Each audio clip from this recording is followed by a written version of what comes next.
Diabetes রোগীদের জন্য পৃথিবীর সর্বশ্রেষ্ঠ সুগার হচ্ছে কোকোনাট সুগার। কোকোনাট সুগার খাওয়ার পরে ডায়াবেটিস রোগীদের শরীরে কখনোই ডায়াবেটিস বাড়ে না। খেজুরের রস তো অনেক খেয়েছেন, কিন্তু আপনি কি জানেন খেজুরের রসের মতো করেই নারকেল গাছের কচি ফুলের অগ্রভাগ খুব চমৎকারভাবে কেটে সেখান থেকে বের করা হয় সুস্বাদু মিষ্টি রস, যে রস থেকে তৈরি হয় 3 প্রকারের সুগার। একটা হচ্ছে নারকেলের গুড়, আরেকটা হচ্ছে নারকেলের চিনি এবং নারকেলের সিরাপ। থাইল্যান্ডে সাধারণত ছোট নারকেল গাছগুলোর অগ্রভাগ দিয়ে যে ফুল বের হয়, ঠিক ওই ফুলেরই অগ্রভাগটা কেটে ফেলে।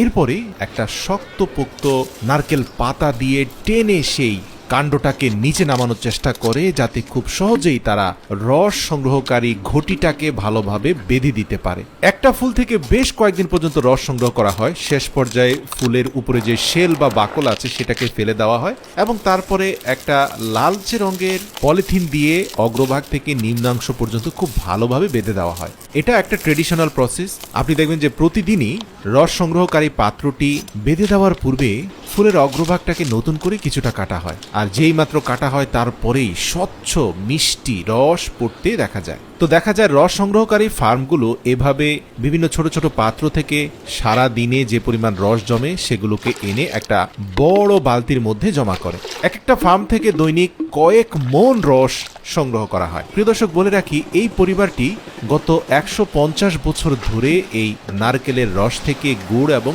সিরাপ তৈরি করে আসছে। এটা তাদের পারিবারিক ঐতিহ্য। তো শুরুতেই এনে একটা ছাঁকনির সাহায্যে ফিল্টারিং করা হয়, কারণ আপনারা জানেন যে নারকেল গাছের উপরে বিভিন্ন পাতা বা ছোট ছোট নারকেলের ফুল এই রসের সাথে মিশে যেতে পারে, তাই এগুলোকে শুরুতেই ফিল্টারিং করাটা খুব গুরুত্বপূর্ণ। ফিল্টারিং করার পরে শুরু হয় উত্তপ্ত আগুনে এগুলোকে জাল দেওয়া। প্রিয় দর্শক, এই জাল দেওয়ার প্রক্রিয়াটা তারা ধারাবাহিকভাবে 3টি পাতিলে করে, কখনো এই পাতিল থেকে সেই পাতিলে ট্রান্সফার করে এবং উচ্চ তাপে সেগুলোকে জাল করতে থাকে। যখন জাল প্রক্রিয়া চলতে থাকে তখন তার উপরে বাঁশের কঞ্চি দিয়ে নির্মিত এক ধরনের ন্যাচারাল ঝাঁপি উপরে দেওয়া হয়, যাতে অধিক উত্তাপে ফেনা বেরোতে থাকা গুড়গুলো ডানে বামে পড়ে না যায়। এই বাঁশের ঝাঁপি নারকেলের রসের ফেনাকে নিয়ন্ত্রণ করে। দীর্ঘ 20 থেকে 25 ঘন্টা পর্যন্ত জাল দেওয়ার পরে অনেকটা খেজুরের গুড়ের আদলেই আমরা দেখতে পাই যে একেবারে গাঢ় থকথকে নারকেলের গুড় প্রস্তুত হয়ে যায়। তো এগুলোকে একটা ট্রেডিশনাল গ্রাইন্ডারের মাধ্যমে কিছুটা ফোমি শেপে নিয়ে আসার চেষ্টা করা হয়। অধিক ঘূর্ণয়নের ফলে গুড়গুলো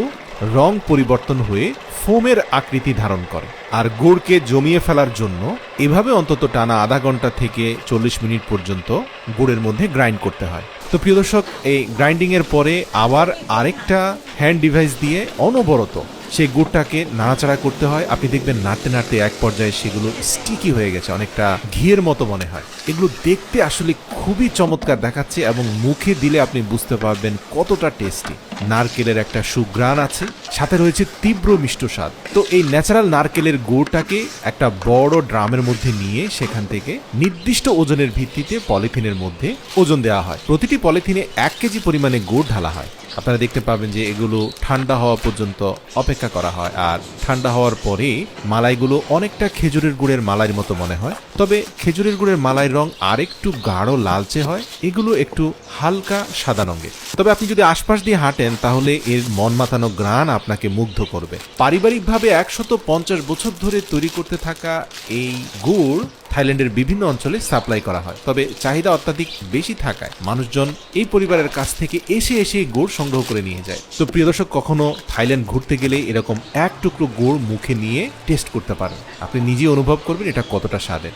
এছাড়াও তারা সিরাপ তৈরি করে। তো সিরাপের ক্ষেত্রে একটা কথা বলি যে জাল প্রক্রিয়াটা অর্ধেক দেওয়া হয়, 20 ঘন্টার জায়গায় 10 ঘন্টা দেওয়া হয়। যথেষ্ট পরিমাণ পানি থাকাকালীন সময়ে এই সিরাপগুলোকে আলাদা একটা পাত্রে নিয়ে এগুলোর গুণাগুণ পরীক্ষা করে সেগুলোকে বোতলজাতকরণ করা হয়। নারকেলের সিরাপ বেশিরভাগ জুস তৈরিতে ব্যবহার করা হয়। যারা স্বাস্থ্য সচেতন, কোনোভাবে চান না যে মিষ্টি জুস খাওয়ার মাধ্যমে তার শরীরে ব্লাড সুগার বেড়ে যাক, তারা নারকেলের সিরাপ দিয়ে জুস বানিয়ে খান, তবে সেই ক্ষেত্রে এগুলো অনেক এক্সপেন্সিভ হয়, দেখতে অনেকটা মধুর মতো মনে হয়। এছাড়াও প্রস্তুত করা গুড় থেকে একটা ট্রের মধ্যে গুড়টাকে রেখে দীর্ঘ সময় পর্যন্ত জমিয়ে ফেলা হয়। যখন একবারে শুকনো হয়ে যায় তখন সেটাকে চামচের সাহায্যে কেটে কেটে ঝরঝরে করে আরেকটা ছাঁকনির সাহায্যে ছেঁকে ছেঁকে সেখান থেকে এই নারকেলের চিনি তৈরি করা হয়। হয়। এই চিনিটা কিন্তু চা, কফি যে কোনো ক্ষেত্রে ব্যবহার করা যায়, 100% নিরাপদ। গবেষণায় উঠে এসেছে যে নারকেলের চিনি রক্তে শর্করার মাত্রা নিয়ন্ত্রণে সাহায্য করে। এতে রয়েছে ফাইবার, যা রক্তে শর্করার মাত্রা বাড়তে দেয় না। তাই ডায়াবেটিস আক্রান্ত রোগীদের জন্য এই চিনি খুবই উপকারী। এছাড়াও এই চিনি মধু থেকেও বেশি উপকারী। নারকেলের চিনিতে একই সাথে ক্যালসিয়াম, জিঙ্ক, আয়রন এবং পটাশিয়ামের মতো পুষ্টি উপাদান রয়েছে। এছাড়াও নারকেলের চিনি খেলে রক্ত সঞ্চালনও ভালো হয়। এই চিনি শরীরে আয়রনের ঘাটতি পূরণ করে। প্রিয় দর্শক, ভিডিওটি ভালো লাগলে অবশ্যই আপনার প্রিয়জনদের সাথে শেয়ার করবেন।